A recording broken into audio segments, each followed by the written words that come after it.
Hi, everybody. This is Bill from Travel Tips by Bill, here with my wife Janelle, and we want to talk to you about What to bring to Egypt. It can be a Hi! bit overwhelming, as you can plainly see, but these are a lot of suggestions that Janelle's going to go over with you. We recently got back from 6 weeks in Egypt and Jordan, and I know we have a video out earlier about the top 10 things that women should pack, but we wanted to kind of cover some more things post-trip that we thought might be of help to you. Okay, so here are about 20 some objects or things to pack from a female perspective. Us females usually are the ones that are packing for the trips, not always, but a lot of the time. So I've included some things for women as far as specifically for women and just general items that we found really, really useful while we were in Egypt and things that we wish we should have brought more of. So let's just kind of go through our little pile here, and let's start with some of the clothing items. And this is a unisex item for the males and the females, and these are hiking water shoes. Very, very lightweight. You can bend them. You can kind of really pack them down to where they're almost pretty thin. You know, with all of our packing, what we did is we rubber band everything together. We rolled it up, tight little balls of stuff, and rubber band it together. And those shoes are great because you can compress them and they don't take up much space. Obviously, being there for 6 weeks, space in our luggage was a premium. Yeah, and we usually packed, a medium size Yeah, suitcase. medium-sized suitcase. It was a 24 by 14 by 9, I believe. You can put them up in the overhead compartments. Big enough for carry-on, but Yeah, probably the maximum size for carry-on. Yeah, maximum size. So like Bill said, bring some rubber bands with you. We found these super We helpful. use them for everything. Yeah, we could, and they were just the thick rubber bands that you get like at the dollar store. We would literally take clothing and just fold it up and then roll it really tight and put a rubber band around Yeah. it and just stick it in the suitcase that way. And we had it sectioned off as to, you put one more on here, but we had them sectioned off in the parts of the suitcase depending on whether it was short sleeve or long sleeve. At least I did. Yeah. Right? Pants or shorts. And it really helped kind of compress things down and keep them fairly wrinkle free.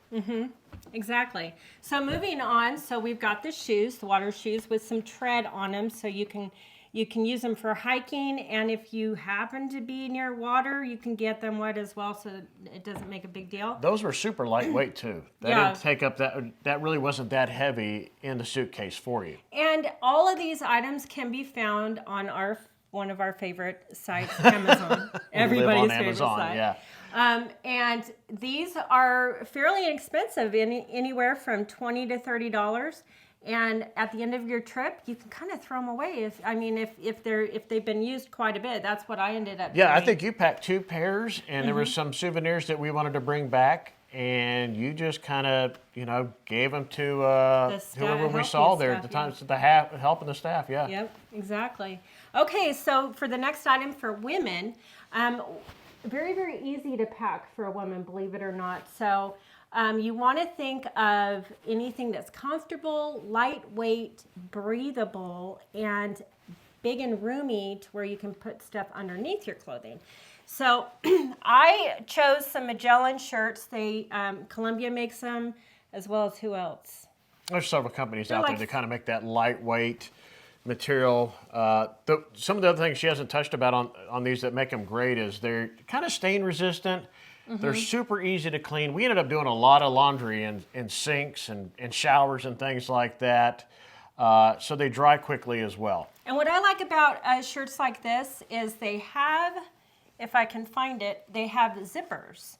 So they have little secret pockets that you can put your stuff inside of. You put your credit cards and whatnot. Small bills for tipping. It seemed like everybody in Egypt always had their hand out for Yeah. a tip. So you could keep your larger bills in areas that she'll cover with you and pockets like that, but have the zippers where you can keep your smaller bills, 5, 10s, and 20s, in Egyptian currency for tipping. Exactly. Okay, so next item are these lightweight capri pants. Depends on really what you want to wear. If you want to wear long pants or capris, I would kind of avoid wearing shorts only because it's such a desert like Yeah, so there's a couple environment. things we ran into is, yes, you can wear shorts, but it's going to attract attention to you. People are going to easily see that you're not Muslim. You're going to get a little bit more attention that you want. This is for the females. For the males, You will get attention whether you want it or not. lots of it. Lots of it. So Yeah, so be prepared. I know in the comments of the past one that we did about top 10 things for women to pack, there was some discussions back and forth about the capris. You really love those. You ended up wearing those a lot for Yeah. several different reasons, right? They were lightweight. They had several pockets that zippered. Was there anything else that you liked about them? Because you wore those a lot. Well, and they were breathable, and they dried really fast. So if you washed them in a sink, they'd dry within an hour. So they were amazing. One of the other things to talk about when you talk about long versus shorts is in a lot of parts of Egypt, you have blowing sand. You get sticky and filmy and kind of disgusting through the day, right? You get that grit on you. And pants and long sleeve shirts kind of help keep that off of you.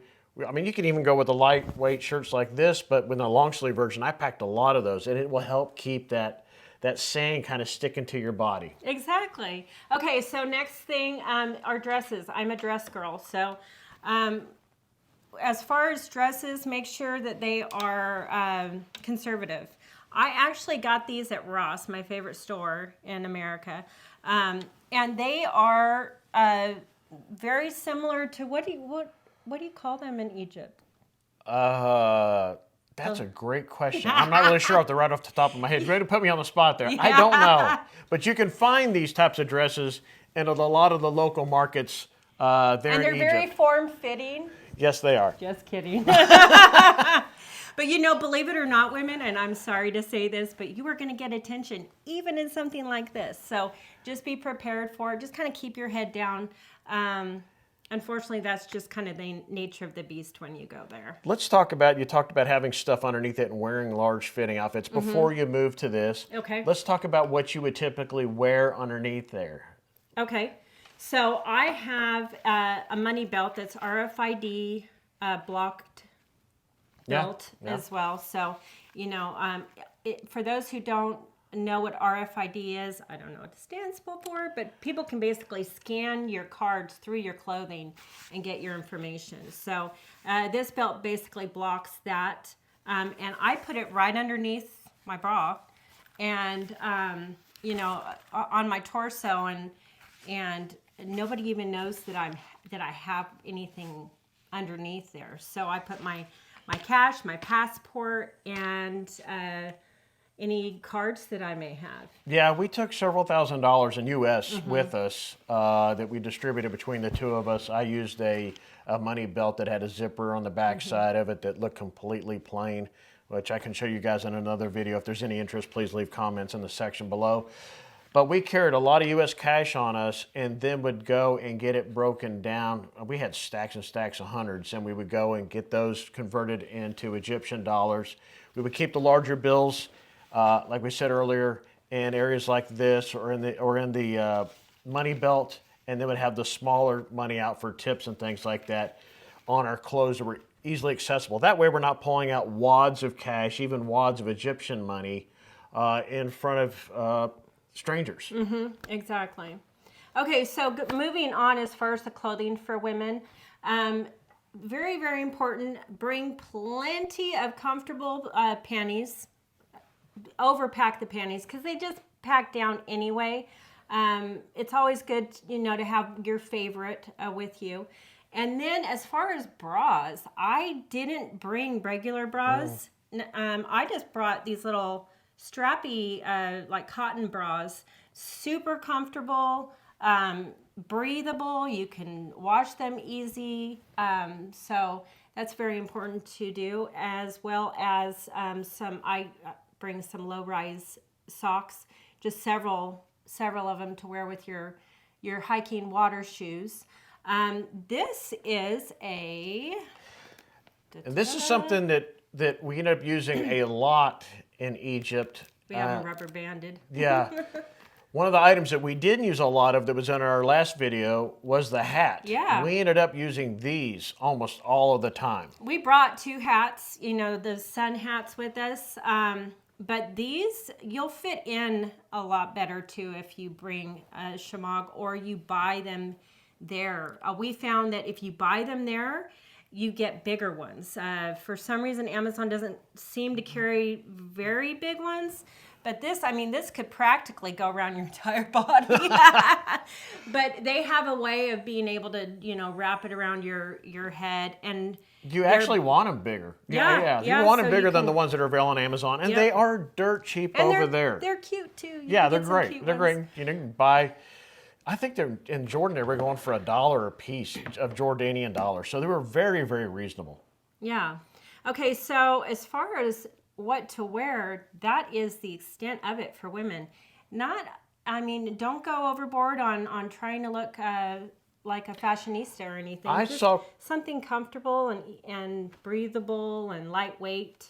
I saw in one of the comments just yesterday, the day before, somebody talked about how women could get away with Bermuda shorts and just short sleeve shirts. Would you suggest that for a tourist going over there? Not necessarily. Well, we stayed there for quite a long time, so we really wanted to fit in. Yeah, we were 5 weeks in Egypt and a week in Jordan. Yeah, and as it is, the color of my hair and the color of my eyes, I stick out like a sore thumb. So I kind of just wanted to fit in a little more. But to each his own. But I really wouldn't wear shorts. I mean, it was warm, but we went during the winter time. So Yeah, but even we got down to some of the parts of the southern Egypt, and it was still in the 80s and 90s. Exactly, Yeah. but I still wouldn't wear shorts. It's sunny the entire time, and just for UV protection, just cover up and just wear something lightweight and breathable. Okay, next item. Us women, we don't think about this very often when it comes to traveling. We kind of think that everybody has them, but I learned the hard way, even on cruise ships. Cruise ships don't even carry women's feminine hygiene products sometimes. So very important to bring your favorite. Bring whatever you need for that, surprise visit every month that you may get. And you can pack it down in Ziploc bags. I packed almost everything that we had in Ziploc bags, or use the rubber bands to tie things up and make them small. Another item. Oh, yeah. You have anything to say? No, I got a lot to say on this next one. Okay. You have a lot to say on this one? I do. Really? Yes. Go ahead. What? No, you cover it, and I'll tell you why I have so much to say about it. Okay, so for one, they usually don't wear this where you're going if you're going to Egypt. But us Americans, sometimes we are nose sensitive, so we want not to stink. So it's really important to bring your favorite deodorant that you really enjoy wearing and that works for you. Like for me, not all deodorants work. I don't like all deodorants. I may be skin sensitive, so I like the Lume products because they're 72-hour protection. So you can just put a little on and it goes a long way. I ran out while we were there. Oh, did you really? Yes, I ran out and I could not find it in Egypt or Jordan. It just wasn't available. I could not find deodorant in the different places we went to. So he ended up using mine. So It men smelled or women, like a make sure you girl. pack more than enough because it's not available over there that we could find. And we would pop into Exactly. lots of little stores all the time. Okay, next item, very important, is bring your vitamins and your medicines that you are used to taking and that are important to you, because most likely they may not have them there, especially if they're prescriptions. I'll even bring my vitamins, and I got this on Amazon. It's super cool, and this is basically 7 days worth in one row, and I've got 4, so I've got a month's worth of medicine and vitamins, and it's super easy to carry. I usually carry it on. Well, the nice thing about the way this one is designed too is that outer clear case actually helps protect the inner cases from opening up in transit, right? Exactly. One of the corners hang in and open it up, and then you open up your suitcase and you've got pills here, there, and everywhere. Exactly. Okay, so that's really And it makes important. it stackable too, which is nice. Yeah, super easy. Okay, another thing for us women, we like to, we like to look nice, and we like to sometimes do our hair up. A lot of people When they're traveling to a third world country like Egypt, they may just put their hair back in a ponytail the whole time. Sometimes I like to have, my hair curled or straightened or whatever. So very important to bring dual voltage blow dryer and hair straightener. These will work in both the 110 and the 220 voltage environments. And to add on to that, very important to bring some sort of adapter that does that can plug into the Egyptian outlets. Because they don't always have, a lot of times they don't have American outlets. And I will tell you that once you got those, well, first off, we used to kill a lot of blow dryers, even on cruise ships, right? They would, the power voltage wouldn't be clean, and it'd go up and down, and it would just fry a lot of electronics.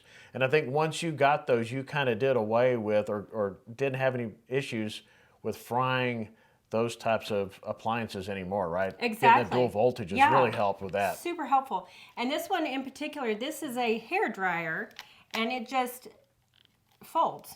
So it's super compact. You just put it in your luggage. And this is like a hair straightener. I just got a tiny little one. I mean, they're just so small. And this, you have to make sure that you get dual voltage for traveling to the Middle East or European countries. Pay the extra money; it's worth it. Like I said, we've killed several of them. Yeah, so it pays for itself in the long run that way. Exactly. So with that said, along with the electricity, make sure you also bring some. What are these called, honey? Battery packs. That's what I call them. Yeah, that's heavy duty. These are super heavy. Unfortunately, that's just kind of the nature of the beast. But you're going to have to carry them on if you're going on any airplanes while you're traveling. Yeah, you can't put it in your checked luggage. It has to be carried on. Yeah, and with that said, also make sure that you have plenty of your phone chargers. Bring a couple of them with you. Just always have them, because they may not carry them. I don't know if they carried iPhone chargers, did they? I didn't really see. iPhones were not popular in Egypt. They're not. There's mostly an Android country. We couldn't even find an Apple store. There's not an Apple store in Egypt.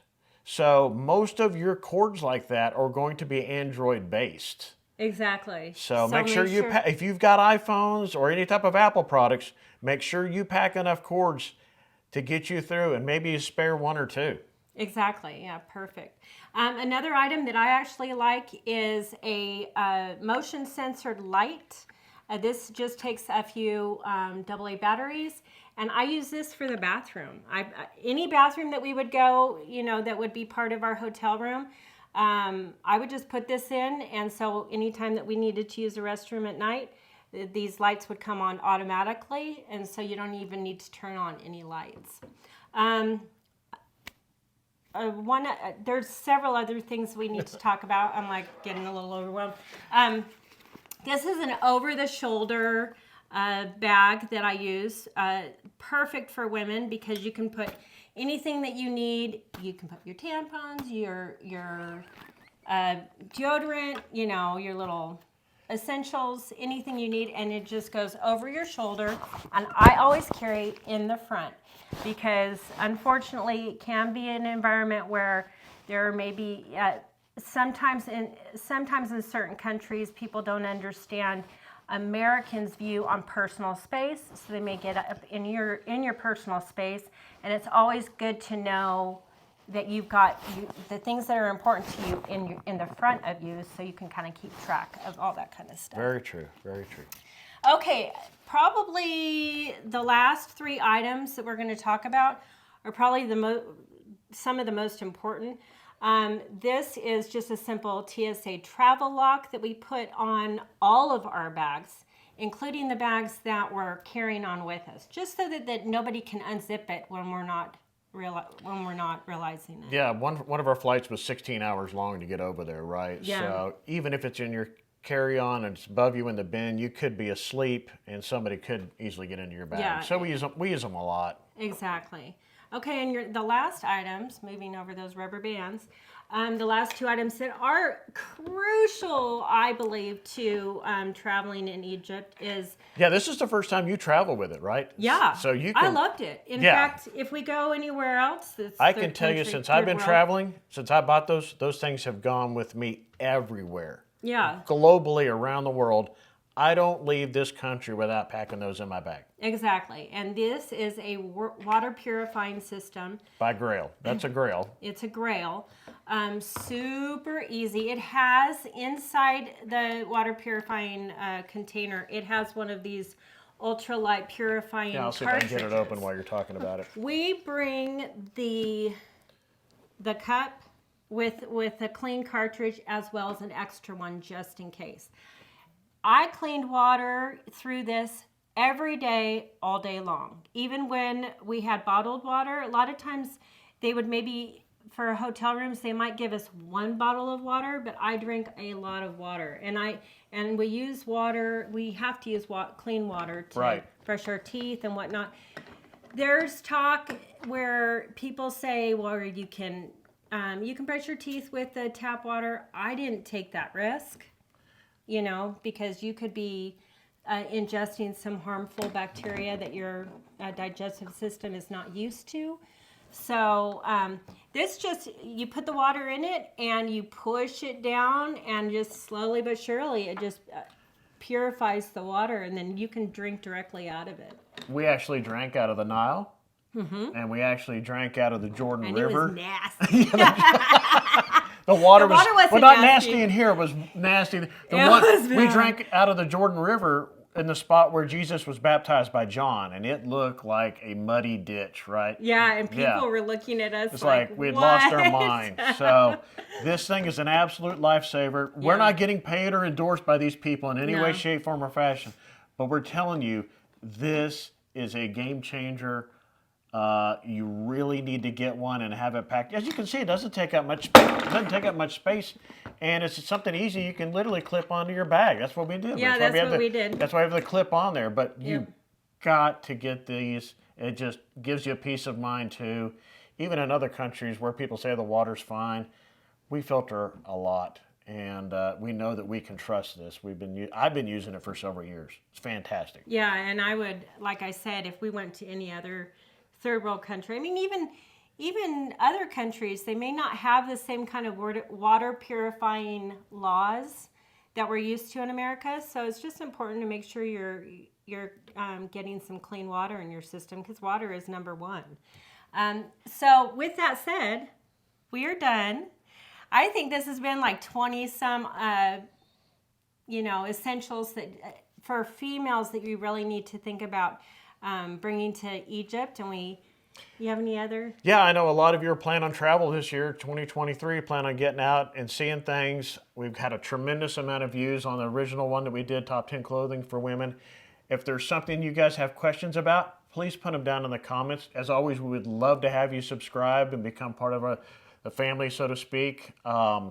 With that, keep an eye out for additional videos on Egypt. I'll tell you, we've got one coming up on the phrase that you need to know when you're over there that will get you out of a lot of situations. We found out from a local tour or local guide what to say, and it saved our booty a lot. Took some of the pressure off in situations. You're going to get in a lot of situations where people are hitting you up for either money or to buy stuff, but keep an eye out for that video. You're really going to enjoy that one. As always, thanks for watching. We really appreciate it. And again, click like and subscribe. We would love to have you be part of the family. And Thanks. have fun in your travels. Really Bye. appreciate it. Bye.